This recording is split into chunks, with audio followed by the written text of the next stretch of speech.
કોંગ્રેસ નેતા રાહુલ ગાંધીએ ફરી એકવાર વડાપ્રધાન નરેન્દ્ર મોદી પર નિશાન સાધ્યું છે।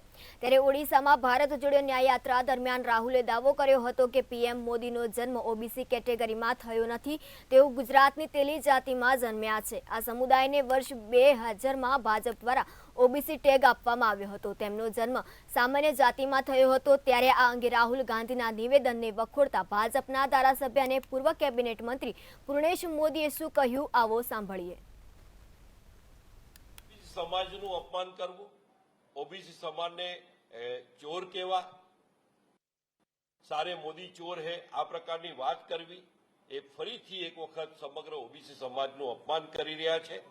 અને ત્યારે નરેન્દ્રભાઈ મોદી સાહેબે હમણાં જ કહ્યું હતું કે આપણે રાજનીતિ કરતા રાષ્ટ્રનીતિની ઓર આગે बढ़ીએ, પરંતુ ફરીથી એક વખત કોંગ્રેસ માત્ર ને માત્ર વોટ બેંકની તુષ્ટિકરણની રાજનીતિ કરીને એ જૂઠ પર જૂઠ બોલી રહી છે। એમણે કહ્યું 2000ની સાલમાં મોદી સાહેબે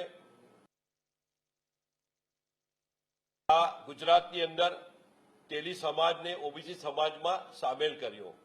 સત્ય વાત તો એ છે કે 2000ની સાલમાં મોદી સાહેબ મુખ્યમંત્રી હતા ને ભારતીય જનતા પાર્ટીનું શાસન હતું, પરંતુ તેલી સમાજને ઓબીસી સમાજમાં સામેલ 1994માં કરવામાં આવ્યો। 25 જુલાઈ 1994 ત્યારે માનીય છબીલદાસ મહેતા કોંગ્રેસના મુખ્યમંત્રી હતા અને એમના દ્વારા આ આખો પરિપત્ર ઠરાવ રજૂ